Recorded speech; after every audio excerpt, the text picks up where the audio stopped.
have a passion, hobby, or expertise and want to share it with the world, why not do a podcast?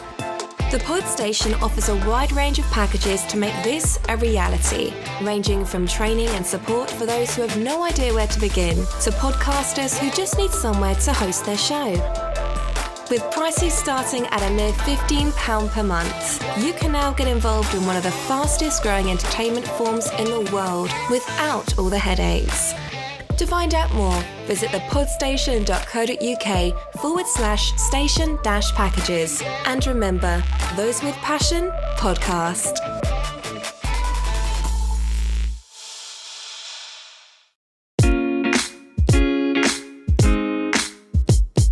You're listening to the Business Spotlight, exclusively on the Pod Station.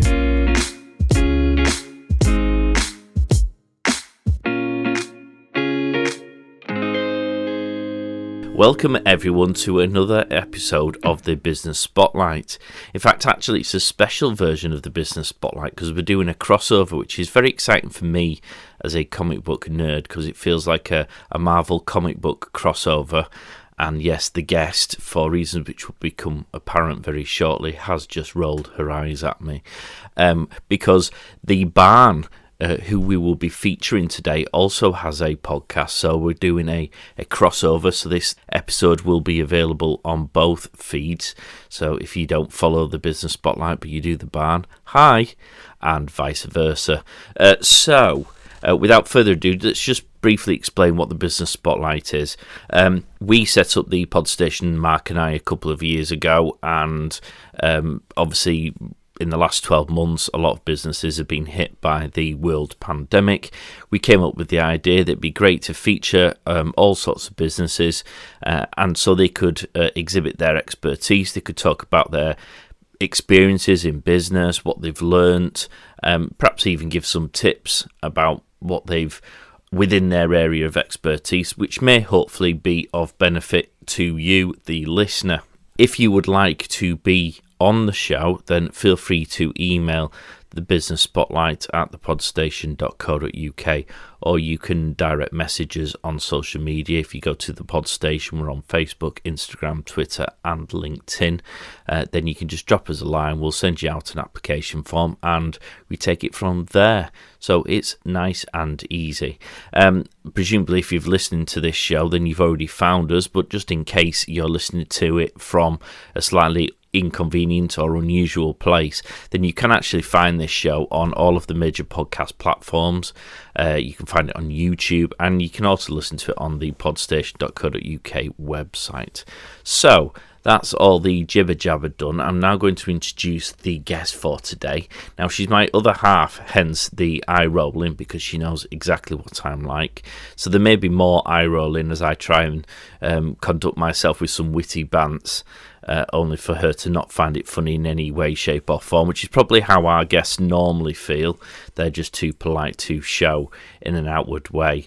But I brought her on because if ever there was a business that perfectly highlights some of the challenges that certainly the high street has faced, then the Barn is certainly one of them. So without further ado, I'm introducing the wonderful, the beautiful Samantha Peddie. How are you doing, Sam? I'm fine, thanks, Mark. Right. We should start by probably explaining what the Barn is, and maybe so we don't create any massive spoilers, explain what the Barn was like, say, 12 months ago, and then we'll explain the story and people will see and hopefully find out where we're going. Well, we opened in June 2018 as a predominantly creative craft venue. So the upper part of the barn is for teaching creative craft. Also my own studios, which is Wirral Candle Company.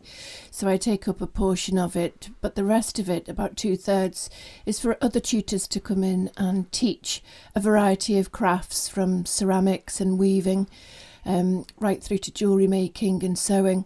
And then the lower part is our gift shop, or was at that stage when we first opened our gift shop. So we gave over the entire ground floor space to mainly local artisans, so local makers who would make everything from the ceramics and sewn goods to everything in between, to be honest, recycled items and gifts, jewellery, so a whole array. That's how we started out our life. What particularly made you go into sort of creating the barn in the first place?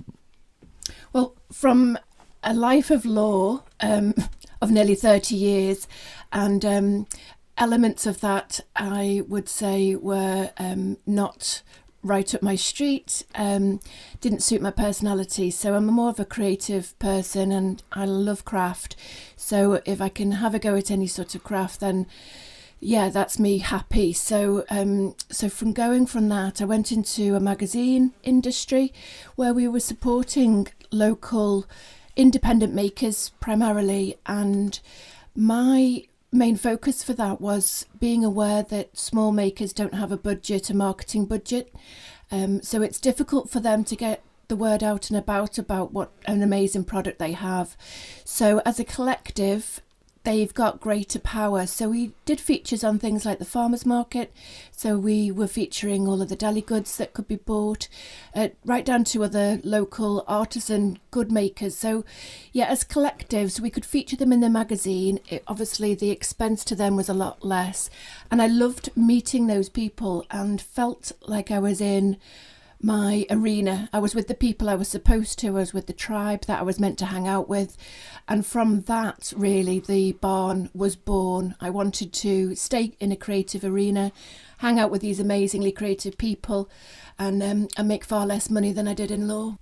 I think that's not necessarily entirely true, though, is it, why you ended up going into the barn? You did skip the enormous hole in the spare bedroom carpet, which was left when I think you dropped the blowtorch whilst making a candle. And at that point, I said, you better go and find yourself a workshop area to do this in before you kill us all. I think that is true. Yeah, as the children left home, I took over various rooms in the house. And so when the landing after the bedrooms was taken and then the dining room was taken, it was either my candle business or our relationship. So I had to opt to get the candle business out of the home and into another venue. So yeah, the barn was born out of needing studio space and also wanting to help other people who'd perhaps been in my position and wanting to leave the day job for something that they enjoyed a lot more. If anyone's ever seen an episode of Life of Grime, you know those houses where people can barely walk through the corridor because of boxes and stuff. That's kind of how it became. I think we were all able to squeeze on a couch at one point and watch the telly through some boxes. So thankfully that's all been resolved, or had it, in fact, because this brings us on to the reason why we're doing this podcast in the first place, because there's a huge amount that has changed about the barn, for the barn, for the last 12 months, and it's quite exciting changes, perhaps brought about by some less advantageous circumstances. So you've obviously given the background about the barn there. Let's start at the beginning of the pandemic. The Prime Minister has just gone on the TV and told us all we've all got to stay in our houses. Bearing in mind you've just described a gift shop and a place where people can do craft courses, one assumes that created one or two problems. Yes, you can say. We thought that we had a bit of a niche venue. You know, we're aware that the high street needs to offer an experience when you walk into it. So offering the crafts in person teaching was a huge element of our business, which just ground to a halt when Boris made the announcement. So at that stage, I think that 3-month initial lockdown one was tough because we literally couldn't trade. We actually stopped. We closed our front doors, I think, about 2 weeks before lockdown because we were conscious of people feeling uncomfortable coming into the venue and ourselves as well. And that was the unknown. No one really knew what the virus was all about. So at that stage, I think you flail quite a lot. You're not quite sure which direction you should be going in. So I was fortunate enough to have a website. I know many people weren't, but we did have the good basis of a website, but perhaps we didn't focus on it in terms of an e-commerce platform as much as we could have. So obviously we were more focused on bringing people into the venue and hanging out with them and crafting together in person. So we focused on that side of it, and we used Funky Vibes to help us.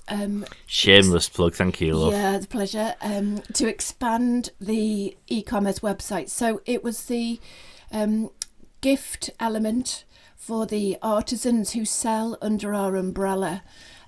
We basically put forward an offer which was a vastly reduced no upfront fee offer to enable them to create a 12 product e-commerce website. It's all with their own branding on, so we didn't feel like we were diluting their own brand. We were just basically bringing them under the Barnes umbrella and profiling them, and then obviously pushing that out to other people, other prospective customers.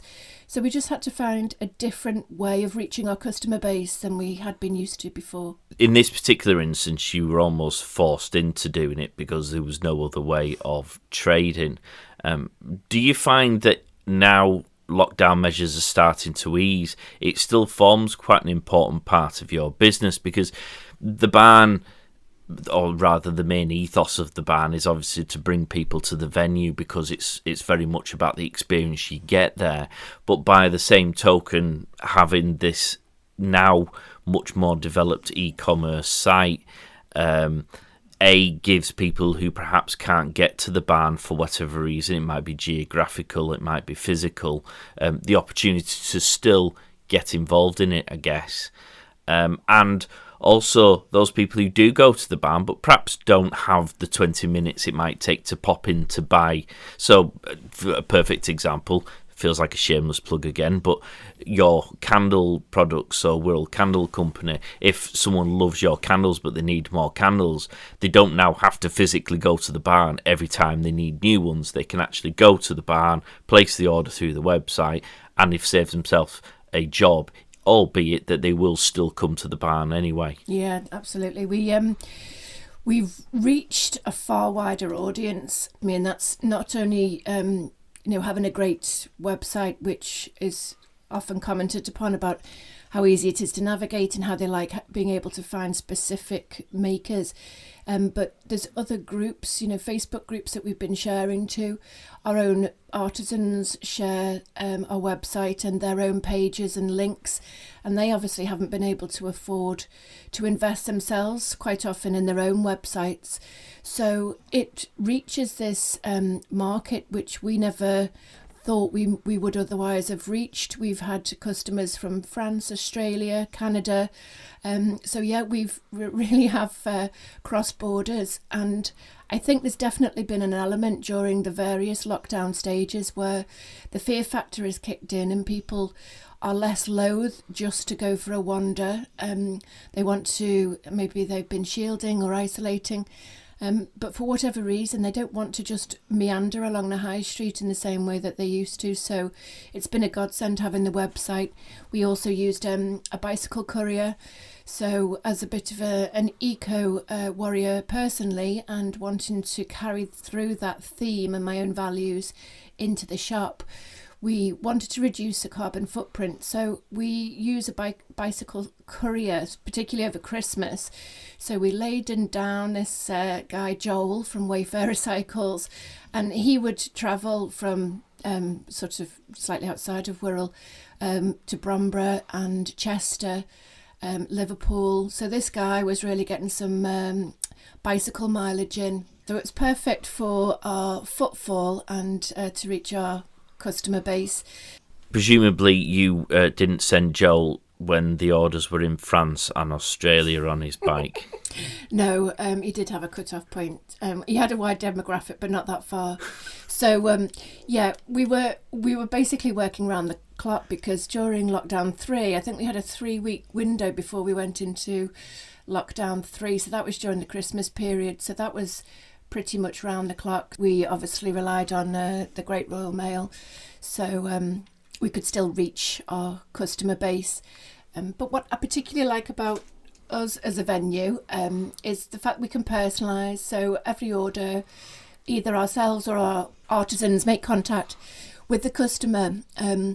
So it's still a hand-holding effect. So even though we're not with them in person, we always contact them as soon as an order is placed. We let them know that it's been received, and then ask them if they need any personalisation, whether there's a deadline date in mind. But yeah, our venue particularly does specialise in personalised items. So we have been called like the online platform not on the high street, which we've always sort of seized because it's a true reflection of us, both in the way that we mirror that platform insofar as we don't sell the traditional gifts that you might find on a high street. Obviously, we have the more unique and we can offer the personalisation. So it still meant that we could keep the theme of the barn, but by still using technology in the website in an interactive way still, so we can still interact with our customers, but just not face to face. So you were, prior to the lockdown, you were using your website for people being able to view and to book on to your craft courses. Obviously, craft courses stopped in a physical sense during the lockdown.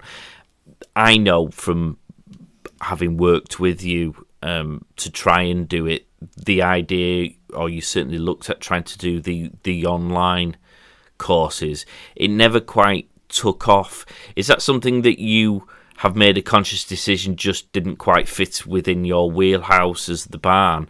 Or is that something that perhaps you might revisit further down the line because there is somewhere where it can fit in?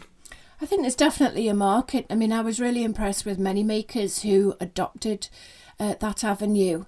And I did do some videos in the garden, and I was going to do craft kits, but the pandemic brought with it, as well as along with Brexit, supply chain issues. So to create craft kits is not an overnight job. If your PET bottles come to a grinding halt, your wax stops to be delivered in the same way that you've ordinarily been able to order it, then you have to assess whether or not creating those kits and delivering Zoom classes is the way forward. And perhaps for me as an individual, Zoom doesn't quite feel as comfortable. I'm of a generation and perhaps I'm not as comfortable with that, but I think as various stages of this last 12 months has taught us, we have to, and the fact I'm even doing this podcast is probably testament to the fact that we've got to change and adapt, and maybe that's definitely something down the line. I mean, certainly we're looking at subscriptions and things like that and introducing them as part of the website, so I'm sure it's going to be on the agenda. Indeed, and if anyone does want to check out the websites, thebarnwhirl.co.uk, you are undergoing some wholesale changes at the moment, just some reorganising, some changing of images, and as you mentioned before there, you're going to start adding some subscription packages, so it's certainly something to keep an eye on. Yeah, that would be great. I mean, we've expanded into deli, coffee. So we've essentially, during this latest lockdown, I think we were more aware as to the timescales that we would be closed for. And whilst that gave me a minor heart attack, it at least gave you a timetable within which you knew what time you had to work, whereas the previous ones, we had just sort of lurched. So we'd closed and you sort of sat there each day wondering whether you get the bottle of gin or whether you crack on with some work, because you didn't quite know which way and which direction things were going to go. This time, and we're talking here about just post Christmas, because there's if people go to visit the barn now, as in today, you probably would be quite surprised by the general change in the physical layout of it now.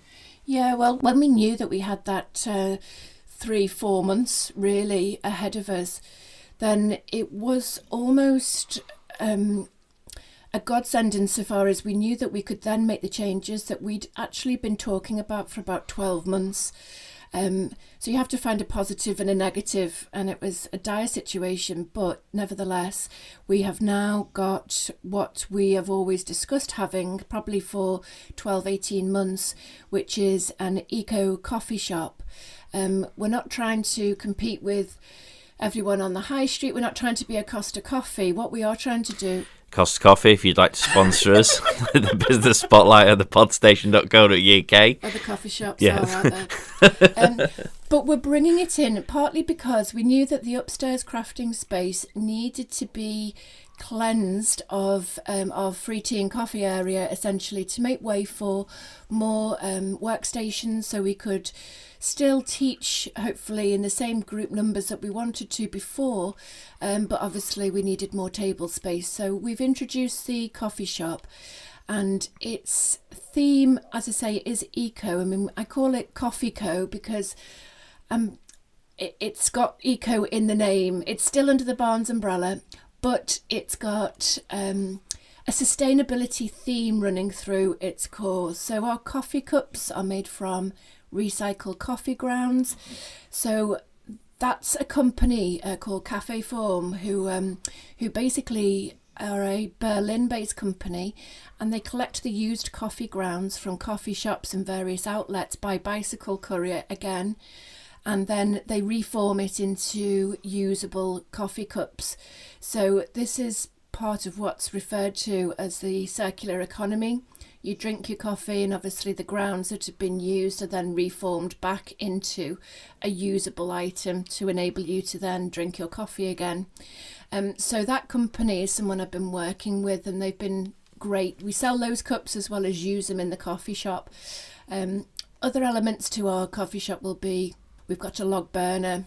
I made a decision to cut off the gas supply as a non-sustainable fuel source. So we have a log burner. We use coffee logs, so they are again made using recycled coffee grounds. So each one's made using 25 cups of coffee. So I think for me this is a good complement to why we're entitled, because a lot of people use eco very glibly without thinking it through, but for us it's just been a big factor, as well as buying recycled furniture. So I will often go onto Facebook Marketplace and... Facebook, if you'd like to be a sponsor of the show. Thank you, Sam. I think you're going to be bringing in some wonderful sponsorship revenue for me. Let's hope so. That I've basically tried to source pre-loved furniture. So our walls are created from scaffolding boards. A lot of the furniture internally has been pre-loved. And I love that feel to the barn, that you don't have to buy new. Often older items that have been pre-loved and just not needed anymore have great life in them. So that's our ethos. Okay. With the coffee shop, well, it's not just a coffee shop, is it? It can be great to go and buy a coffee, but it helps to have a bun or a cake to go with it.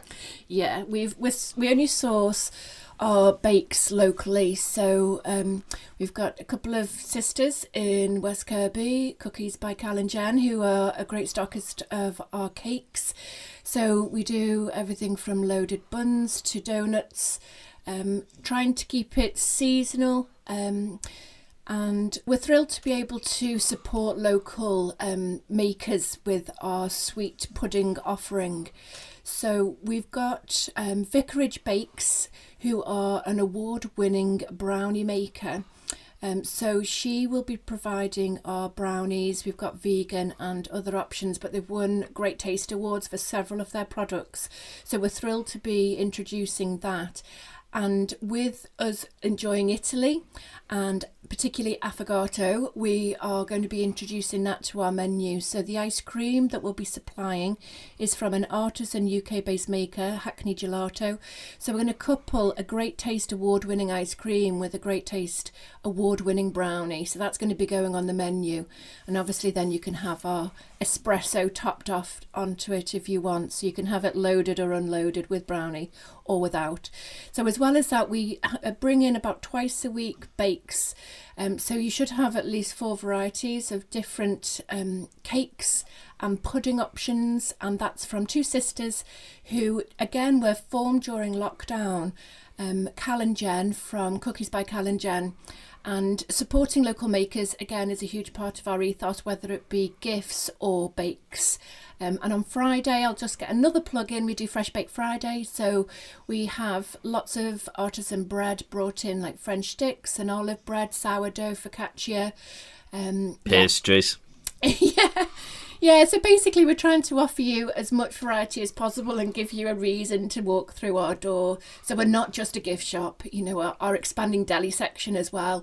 I'm a bit of a foodie, so I have always enjoyed food and obviously great tasting food. So for us to expand into a little bit more of the deli, jarred goods, a lot of those have won awards as well, like our infused vinegars and our locally foraged wild garlic, salts and oils.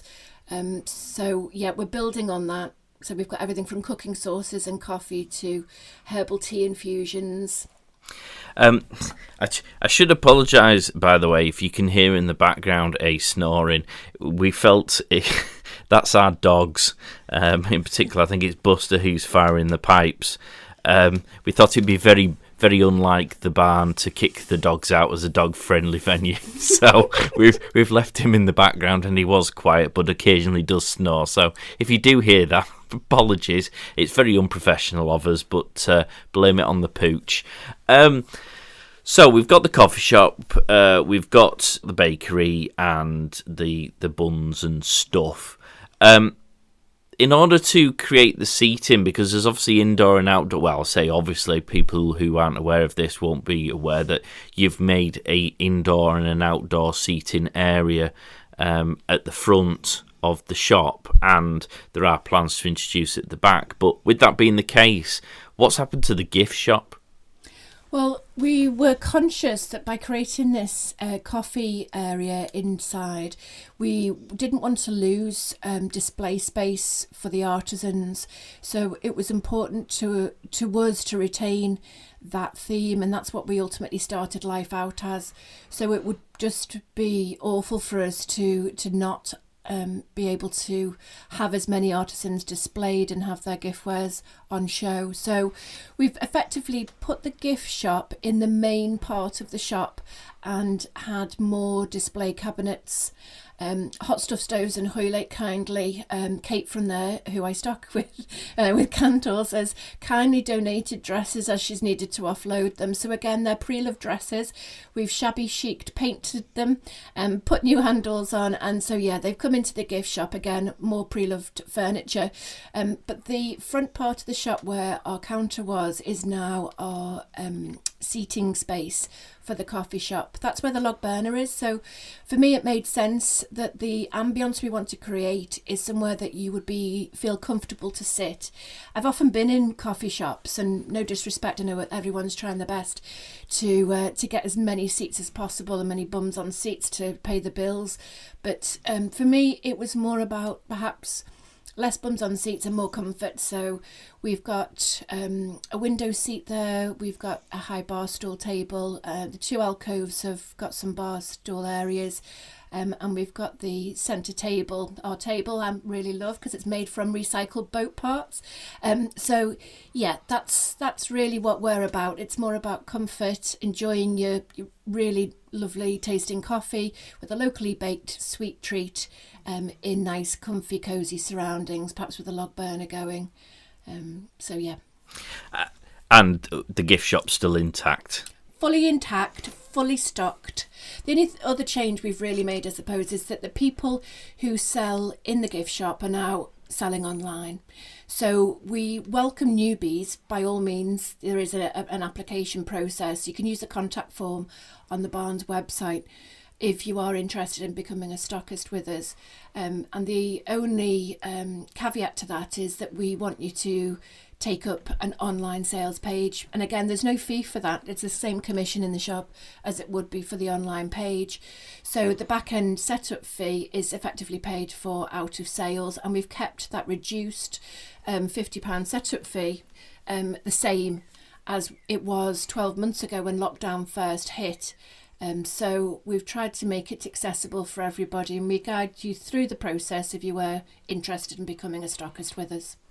And the craft courses, because social distancing, we're assured, although there are some occasional wobbles if you're watching the news, are slowly being eased, and fingers crossed in a not too distant future will be removed entirely.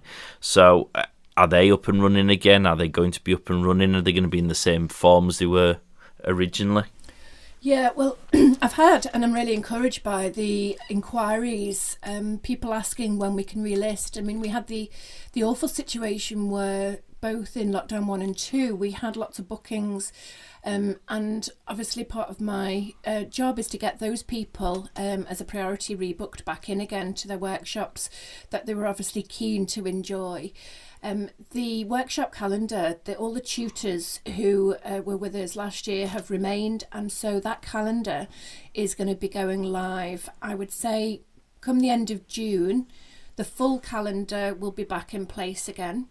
The main way now, when we've introduced this, we always again discuss doing it, but we hadn't quite got it off the ground because of time restraints, is a newsletter. So if again you jump onto the website, there should be a prompt for you to sign up to the newsletter, or else you can use the contact form.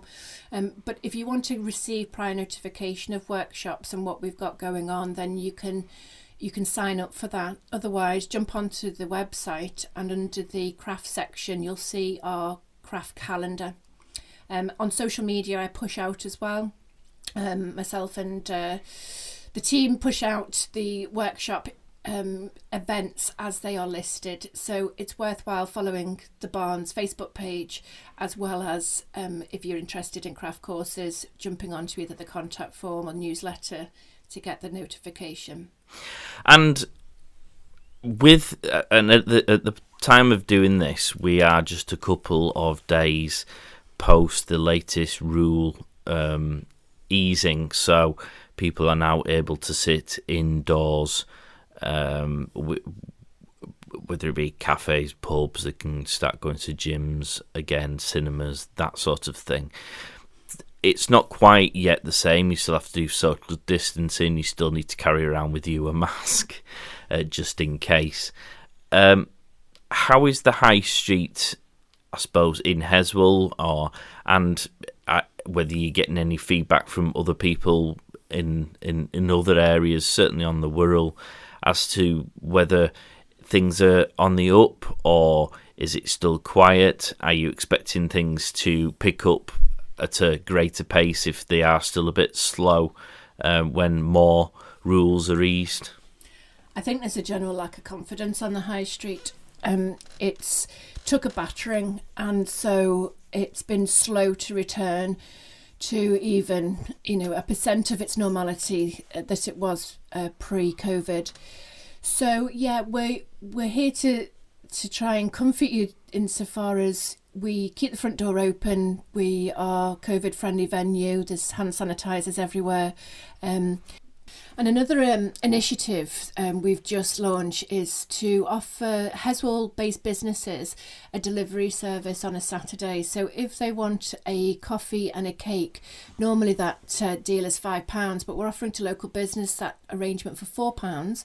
So we'll deliver it to your business. All you need to do is to drop us a message on social media. I sent out some targeted messages last Saturday, so we've got some orders in for this Saturday. So yeah, all you have to do, for you and your staff, you can either pop into the barn or send us a message on social media. Just tell us what you want, or we'll tell you what's on our menu for that day, and then we'll deliver it to your office or business, obviously on the high street.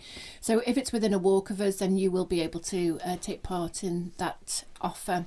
And the other people that we work with is Cheshire Lions Football Club and New Gen, which is a fairly new networking business again, which was born out of lockdown or created in lockdown. We're happy to work with organisations to offer them a discounted offer. So if that's of interest to you and your business, then just get in touch and we can sort it out. But I think generally all businesses, and I feel as if Heswell particularly has took a bit of a hit.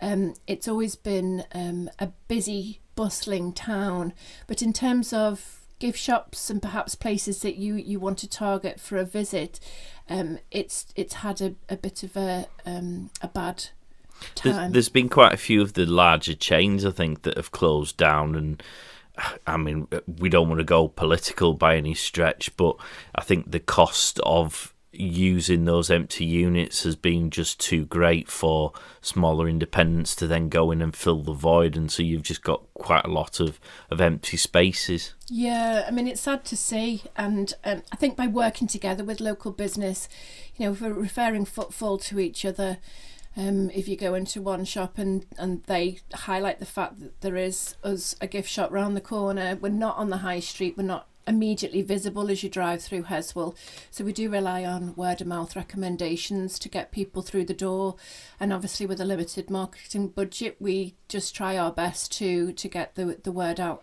and about in whatever form that might take, whether it be flyers and events, and yeah, it is definitely getting out there, but it's going to be a slow process and a slow phased return to anywhere near where the high street needs to be, because it was already taking a battering pre-COVID. And I just hope that the support that we've seen during lockdown for local and the thirst for artisan, locally made goods and great tasting food stays, so that they tend to, not that I want to take anything away from Tesco, they've been big supporters of local business. If you'd like to be a sponsor.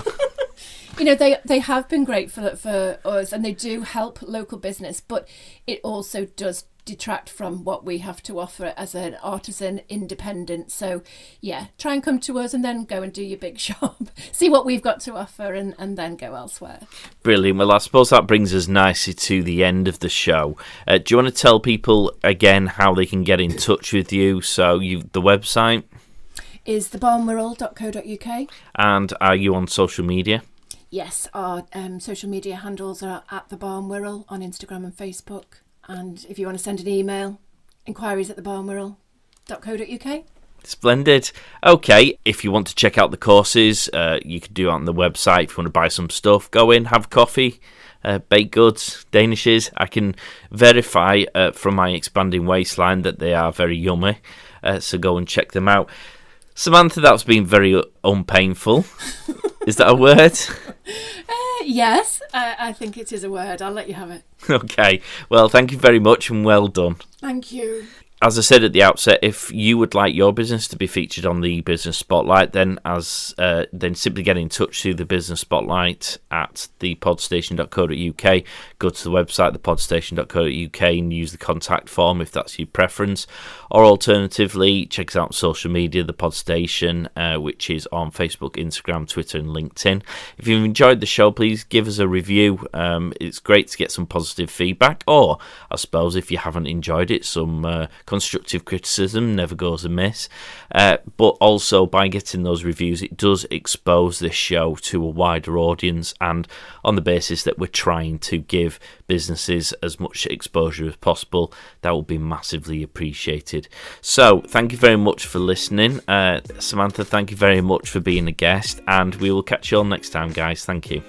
If you'd like to submit your business to be on the show, simply email spotlight@thepodstation.co.uk or message us on social media at The Podstation on Facebook, Instagram, LinkedIn and Twitter.